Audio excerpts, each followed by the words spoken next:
What's up, Tom? Hey, what's up, Rahsaan? How are you? I'm good. How are you? I'm doing good. Thanks for taking the time for the interview. Thank you for doing it. Let's start out here then. The album's been out a few months now. What's the response been like, from your fans on it? It's been great overall, Of course, there are those people who it may take a little time for them to get the space that I'm in, the space that was created on this record. And there's a possibility that they may never get there, which is fine too. But overall, it's been good. Cool. I had a chance, like I mentioned last time I interviewed you, I hadn't heard the album yet, and now that I heard it, there's one song in particular I love, and we actually featured the song recently as our pick of the week, a featured song of the week. I don't know if you noticed that. The song is Stay With Me. Just really love that song. Thank you very much. No problem. Tell me about that song. Give me some background on it. That song was a song that came, we were in the studio, Keith Crouch and I, and working on other stuff, and he started playing me some of the tracks that he had been working on, and just playing random songs that he'd done for me. And when he played that one stood out for me, and I started writing the song, and we laid it down, and that was pretty much it. Cool. And now you got the new single out, Crazy Baby, with Faith Evans. You told me kind of how you connected with her last time, but what was like the creative process for that song, and what was it like, working with her in the studio and all that? It was a fun process to create the song and to work with her. When the song came to me initially, the groove and just the whole feel of the song, I heard her voice in my head singing the hook. And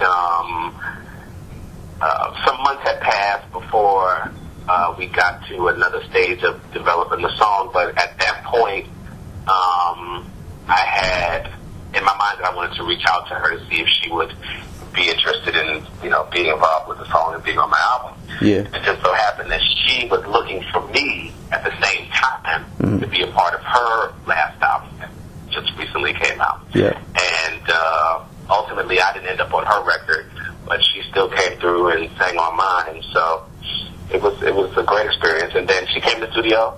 It was real light. She wasn't there too long. Before she sang, she played some of her record before it came out, and then I played her some of the stuff that I was working on for my record. We talked and laughed and, chilled out for a minute, and then she went in the booth and laid it down.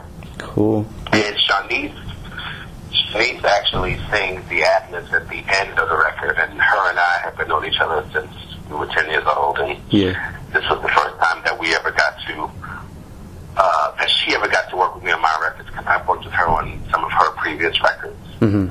Cool. Good. So, I like how that song came out. Thank you. And a few weeks ago I also interviewed Layla Hathaway, who I know is a good friend of yours and who you collaborate with. You were on her latest album. She's on your album here. What's it like? Yeah. What's it like working with her? It's real easy. It's like home, really. We have connection, and we kind of give each other the space to be free in who we are and do what we do, and we appreciate that and respect that in one another and bring out the best in one another. So that always works. Cool. Yeah. About this album, I read it peaked at number 36 on Billboard R&B charts, which is like kind of in line with where some of your other albums landed. Are record sales something you ever consider when creating an album? Is that something you even really focus on? It's definitely something that crosses my mind in making the process. Creating the music, there's always a thought of how it's potentially going to be received, and particularly in the sense of the people who do support your career and your music and who have been with you through all of your records and your growth and your journey. So there's always the thought of, wow, I wonder how people are going to feel about this. And then in terms of record sales, you know, the industry is so different now that that can't be your main focus. Yeah. You know, for me, that can't be the focus and priority for me when I'm creating my music. You know what I'm saying? I create my music based on my personal experience, my spirit, and where, you know, the spirit kind of like takes me and guides me to where I'm supposed to go. Mm-hmm. And in that, you know, there's always the hope that people can relate to it.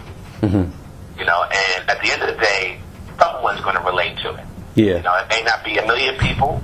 You know, it might be 100,000 people that relate to it. You know what I'm saying? But whoever relates to it, that means the most, because that means the music and I have served its purpose. Yeah, definitely. And just tell me if you agree with me on this. I know that, you know, from my point of view, I don't feel like where you land first week sale, you know, your first week sales are that, you know, telling of the overall album, because you can keep working the album and pushing the album. It could be months. Absolutely. You know, people can catch on. You know, talk about that.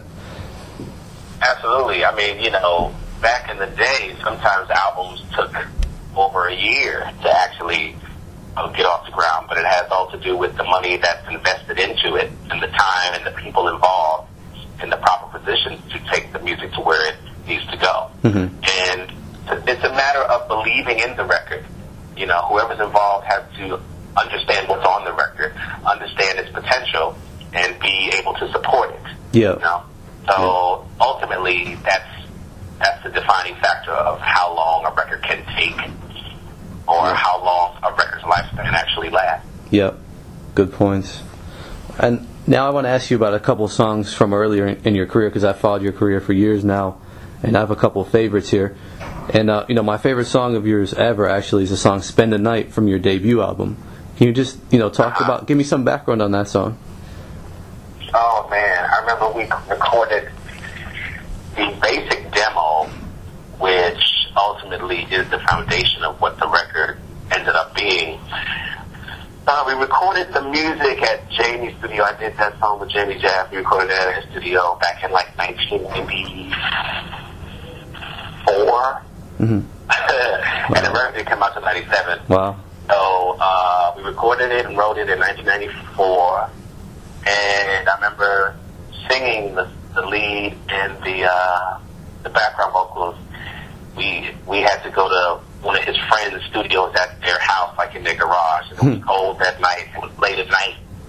And I remember my friend McKellen Roderick and I, who sang background on it, and we would take turns sleeping on the floor in between each of our individual packs, because it was cold in there. And I remember there was a heater in there, and sleeping on the floor, and then when it was my turn to sing, I would get up and sing my background part, and then she'd do hers, vice versa. That's crazy. That's a good story. Yeah. Another song actually is the song "I'll Go," which you recorded, and I know there's also a version out there by Donell Jones. I was just curious of the story behind that, and you know how he eventually ended up recording it. The story behind that was I recorded the song along with a song called "Get Here" for my second album, Love Stereo, when I was in Chicago. I recorded and worked with Steve Hurley, Steve Silk Hurley. And "I'll Go" never made it to my second album because I didn't choose for it to be on there. And somehow the people involved and in charge with the Love and Basketball soundtrack heard the song, and then initially they asked for me to do the song. Yeah. And then somehow it probably got to someone else, and they realized that, you know, they wanted a bigger name at the time.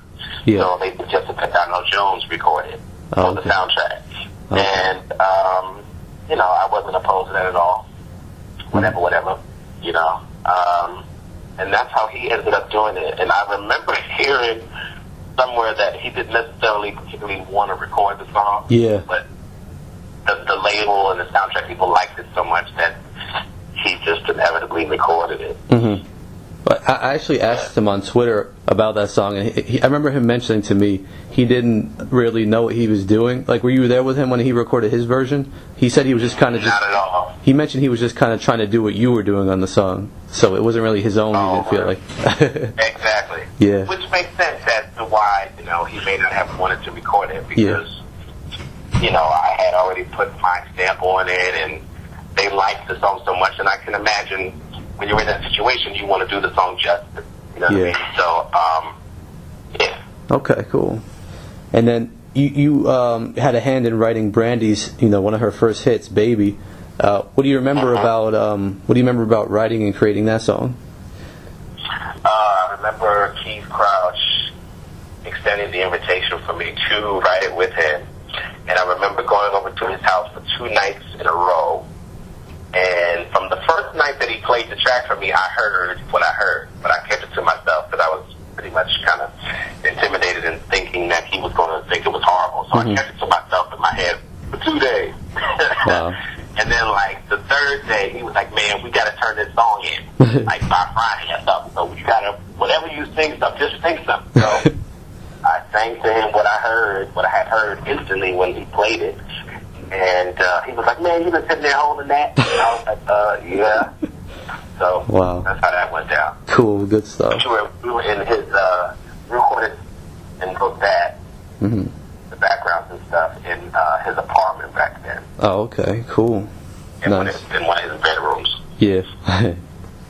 All right, so I know the album's only, a few months old now, but, what can we expect going forward from you? More, promotion and thanks to you as well as Think Tank, and all the people who've been blogging about it and writing about it and reviewing it and sharing it on Twitter and Facebook and all that kind of stuff. I really appreciate that because it extends the life of the music. Yeah. And from this point, we're going to release Crazy as the next single, and still working on getting the editing and final touches done on the live DVD that I recorded. So that'll be coming soon as well. And, more shows and, the more interest we generate from the album and the more people purchase the album, there's potential for the life of the album to last longer. So yeah, hopefully that's what will continue to happen. Okay. And do you see yourself shooting a video for the single Crazy? I do see that.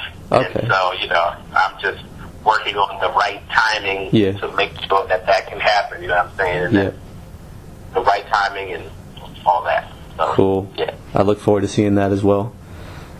And I know Faith is, believe she's working on her new project, so maybe you can get in on that as well. Exactly, that would be hot. Yeah. I owe her. Cool. I definitely owe her. Yeah.